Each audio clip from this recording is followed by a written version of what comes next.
Ask anyone where Atlantis really came from, and they'll say the same thing. Santorini, the volcano, the Minoans. That theory is real, and it's solid, but it's not the only one, and it's not even the one that fits Plato's own account the best. There are at least 3 other lost cities that match his story closer than the famous one does, and almost nobody talks about them. Here's the detail everyone forgets. Atlantis isn't Greek folklore. It comes from exactly one source, the philosopher Plato, writing around 360 BCE in 2 dialogues, Timaeus and Critias. He describes a naval power beyond the Pillars of Hercules, what we now call the Strait of Gibraltar, a city with concentric rings of water and land, extraordinary wealth, a massive military, and a civilization that sank into the sea in a single day and night.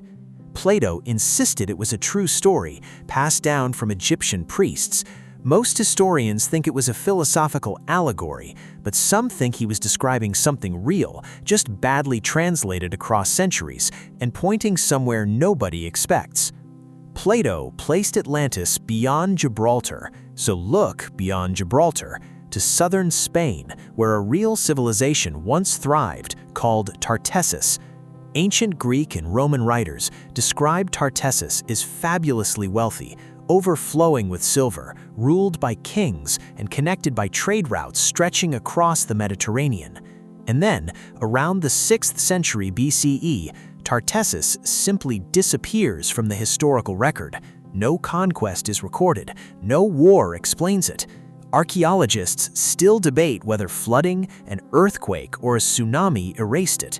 Some researchers have spent decades searching the marshlands of the Doñana wetlands for its remains, matching almost too well a wealthy coastal kingdom that vanished suddenly, exactly where Plato said to look. Then there's Helike, a real Greek city on the Gulf of Corinth, and this one didn't just inspire a legend, it happened. In 373 BCE, an earthquake struck at night, a tsunami followed within hours. By morning, Helike was gone, fully submerged along with everyone still inside. Ancient writers recorded it as a warning from the gods. For centuries, sailors claimed they could see the ruins of the city underwater. Plato was alive when this happened. He would have heard the reports directly. A wealthy city destroyed in a single night by earthquake and flood. Sound familiar? Modern archaeologists rediscovered Helike in the 1990s, buried under a lagoon exactly where the ancient accounts described.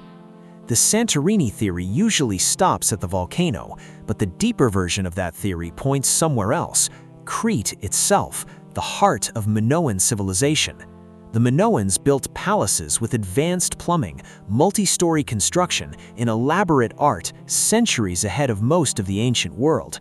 Then, following the Thera eruption in a wave of earthquakes and tsunamis, their civilization collapsed within a few generations. Egyptian priests, Plato's supposed source, had direct trading contact with Crete, a wealthy island empire undone by natural disaster, filtered through centuries of retelling. This theory doesn't need a myth to explain it. It has an actual archaeological collapse. None of these cities is confirmed as the Atlantis. That's exactly the point. Plato may never have meant one single place at all. He may have combined fragments of Tartessos, Helike, Thera, and older Egyptian memories of coastal disasters into a single, unforgettable warning about power and downfall. But here's the strange thing. Every single one of these candidates is real. Real cities, real wealth, real sudden destruction by the sea, long before anyone called any of them Atlantis. Maybe Atlantis was never one lost city. Maybe it was every city the ocean ever took, folded into a single story so we'd never stop looking for it.